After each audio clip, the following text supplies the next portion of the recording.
Welcome to Q&A Thursday. I'm JJ Flazanes, your host. Thank you for downloading today's episode. Today's question comes from Ashlyn. Ashlyn says, "Love your podcast. I have generalized anxiety, and listening to you talk about all the different topics associated with relationships really does help. I was wondering if you could do a podcast about control. I've noticed that my anxiety gets bad when I feel like I don't have control of a situation, and I don't think I'm a controlling person, on purpose at least. But I'm trying to get better about being okay with situations I can't control." Okay, this is a great topic. Thank you, Ashlyn, for asking this question. I know that I've answered it in roundabout ways on different shows, but let's break this down for a second. So first of all, what do we have control over? We really don't have control over too much in our lives.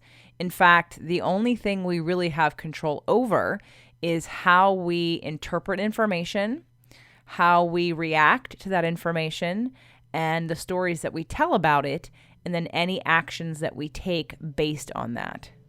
So that's all the internal control that we're able to have.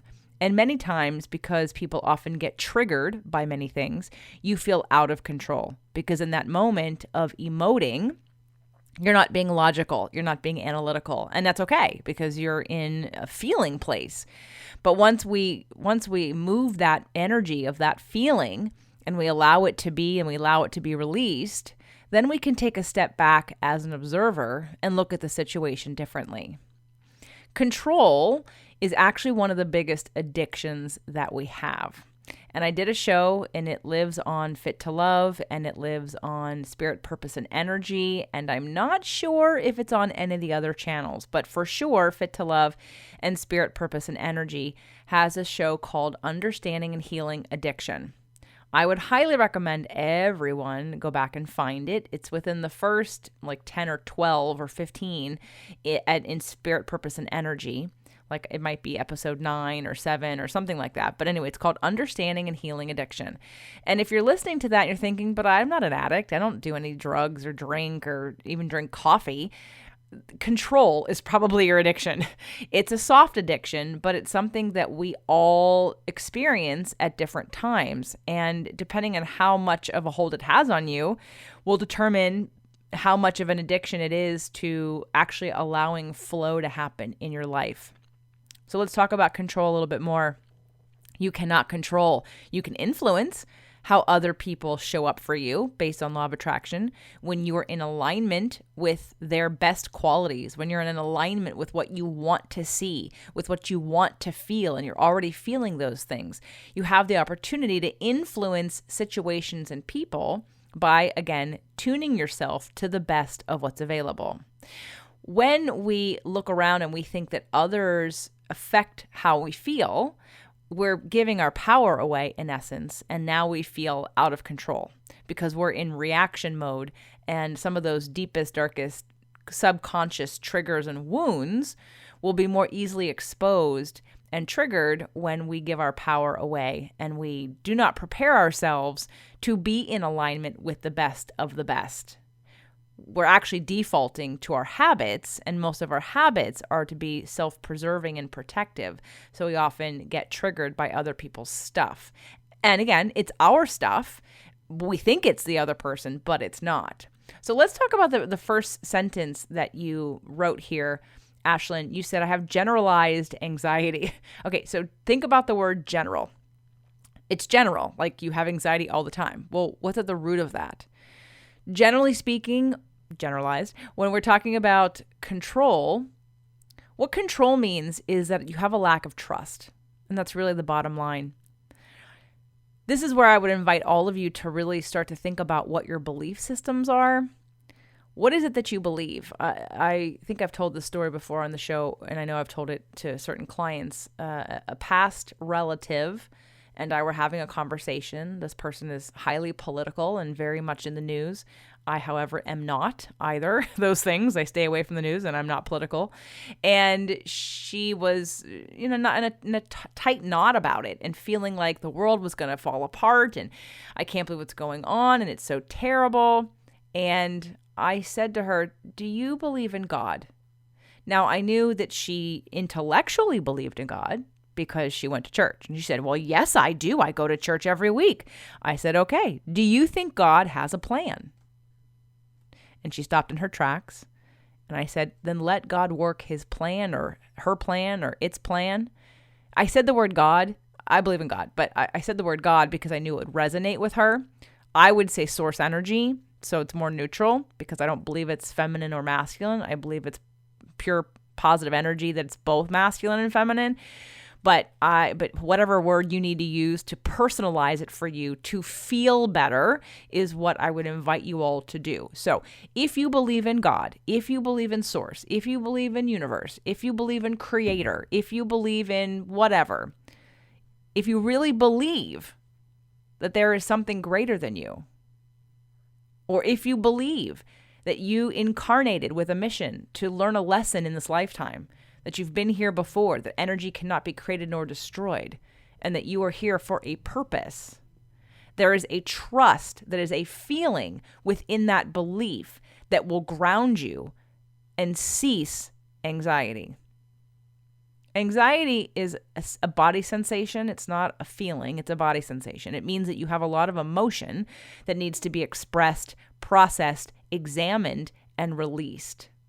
So when you're looking at why do I have anxiety all the time? Well, there's possibly a constant belief that you're not safe, a constant belief that things don't work out for you, a constant belief that you're not protected, or that there isn't a reason for some of these things that are happening, or that somehow you're a victim to circumstance and you've got no influence.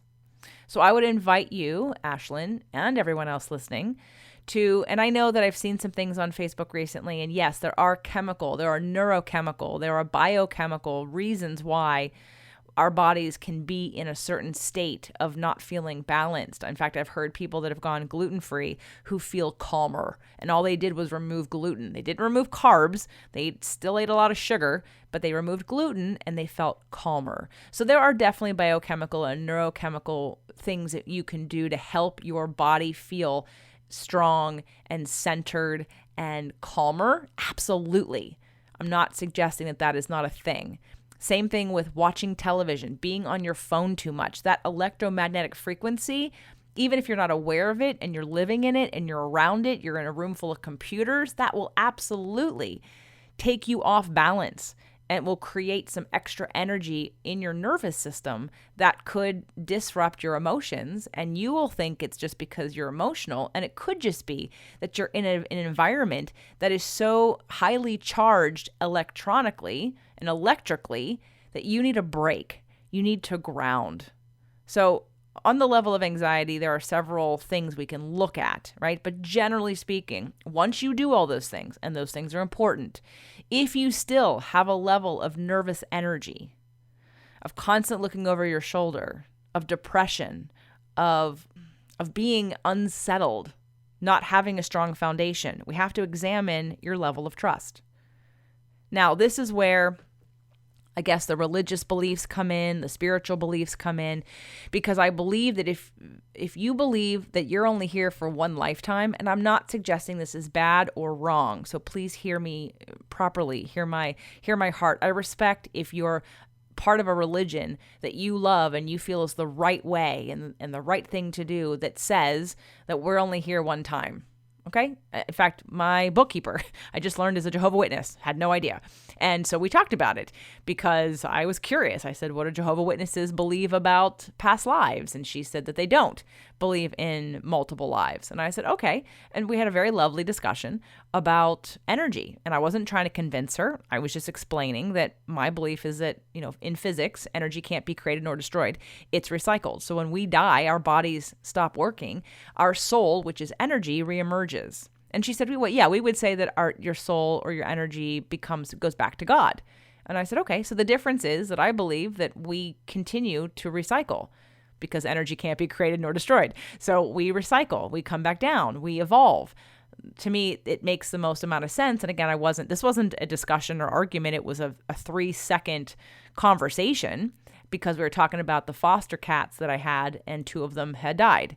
One in my care and one one had to be put down and the other one after that they left me. And my belief that the one who was here, she was just here to help heal me, and she'll be back. She came in quickly and she left, and she'll come back. Now, it didn't make losing her easier in the moment, but there was a trust that I have in this process of life that we're here for a reason, that we decided to come down, that we have chosen this path for a reason. Because here's the bottom line. Let's say I'm wrong. Let's say that the people who believe we're only here once are correct, and the people who believe God is a man and that you will be judged and you'll go to hell or you'll go to purgatory. Let's say those people are right and that I'm completely wrong. My belief system that I have chosen to believe in because it resonates with me feels good. It feels good to think and to believe that I don't have to get it all done, that I am coming back, that I'm supposed to be focused on joy, that I'm supposed to be taking things with a grain of salt and being easier about things. That feels good to me. So I'm going to choose that belief because it feels good. And therefore, it makes me happier and it helps me to feel peace and calm.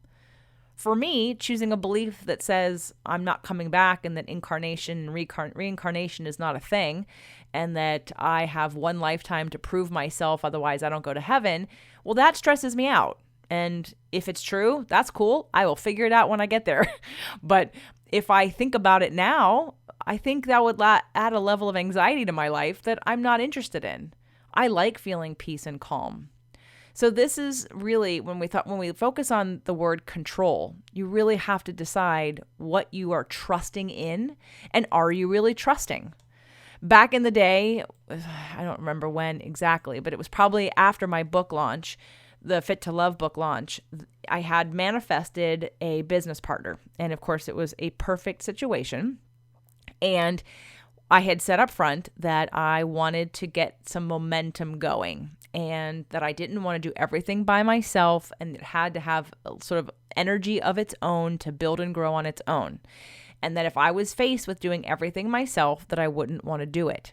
And when we got to, let's see, the book was launched February, I think 7th or 9th, 2011. And by October of 2011, I found myself back to square one, having to be the producer on all levels. Website, marketing, Facebook, blah, blah, blah. Like everything was me doing it. I had no support. That wasn't the point of having an investor. It was supposed to make the business, it was supposed to invest into different support systems that would help create momentum that would help the business continue. Well, when we got to October and I got triggered by another business coach who I was at the time following, and she was sort of using law of attraction as a hook, like a negative hook, basically telling people that if you believe that all you need to do is sit around and meditate, that you're not going to get anywhere. And I know that the intention was to hook people in so they would hire her so they could take action. I got the reason. But at the same time, I was like, you know what? This isn't for me anymore. I'm done with you. And I unsubscribed.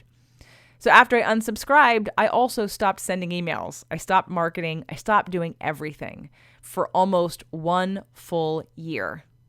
Because in that moment, I realized that I had been operating my business from a place of anxiety, from a place of thinking about the future, but worried about it, not trusting. I mean, it wasn't that long ago. I mean, I guess 2011. In retrospect, it's 8 years ago. But I understood the law of attraction the same as I do now. The difference is I intellectually understood it. I wasn't living it. So when I decided to live it, it meant to surrender, to stop coming from the place of fear and coming from a place of joy. Wanting to do things only after being completely inspired and feeling in alignment and feeling happiness and freedom and love, and not doing things out of coming from fear. So that's the difference. So I hope that makes sense, Ashlyn. Control is because we don't trust. Because the reality is there is really very little in life you can control. Very little. Again, it's what you're focused on, what you're feeling in the way of, let's say you get triggered. Can you control that first trigger moment? No. But the second after you acknowledge the trigger, You get to control the story you tell. Therefore, you control the interpretation of that situation, and then you control how you feel about it because you've made up a story about it, because you've interpreted it. And then you get to control what you do about it and how you react to it. And that's it. You control your thoughts, your feelings, your actions, and your reactions. Otherwise, everything else that exists outside of you is not in your control. But it is influenced by what is inside of you, hence the law of attraction. So if you're attracting more and more things in your life that make you feel out of control, it's probably a message that it's time to dig a little deeper and figure out where you have a lack of trust, figure out what you believe, and then really examine your life so that you are living your beliefs. You are feeling your beliefs. You are surrendered to your beliefs, and you are working in conjunction with your beliefs and not operating just from your head. The reason why I think I'm pretty good at law of attraction is because I've experienced all of this. I took it in intellectually. I understood it intellectually, all parts of it. But at one point had to check myself and go, you're not living it. Because if you were really living it, then you wouldn't be stressed out right now. And you wouldn't be exactly where you were a year ago. And you wouldn't have to be working so hard, and you wouldn't feel this fear of the future. So I would recommend everyone examine what you believe on the deepest of levels. Do you really believe in the God or the universe or source or creator as you say that you do? I think one of my biggest pet peeves with churches and certain religious people is the hypocrisy. They'll say they believe in God, they surrender to God, yet they're constantly worried. Well, how does that match up? If you believe in God, let God do God's work. So you can just be a co-creator with God versus that you feel somehow you have to prove yourself. And that's why I don't do that kind of religion. For those of you that haven't listened to all of my shows, I believe that we are a part of God, part of source, a part of creator. That just like the sun, if you're making the sun God, you are a sunbeam. You are an extension of and made up of exactly the same energy as what we call God or source. We are not separate then. We are not less than, and we are just an extension of. So if you could walk into your life with the belief that you are part of God, you are God energy, how would that change how you feel about your life? You are source. You are creator. And you are physically focused here in this body to bring creator energy onto earth and to expand with contrast. We cannot grow without things happening to us. It's never a tune yourself to a happy frequency and then you're going to live there for the rest of your life. There's no expansion in that. We keep coming to keep expanding. And it's evident in our children. It's evident in our politics. It's evident in how what we want now is different than what they wanted 20, 30, 40 years ago. So when you think that you're someone who needs control, examine that control is only because you feel out of control, because you lack trust. And the only alignment, the only amount of support that you really, really need is from source and yourself. You as part of source energy. You as part of creator energy. You as part of God energy. Everything else falls in alignment when you are in alignment with who you really are. So I hope that helped. Nice short show for my Q&A Thursday. I'll see you guys back here next week.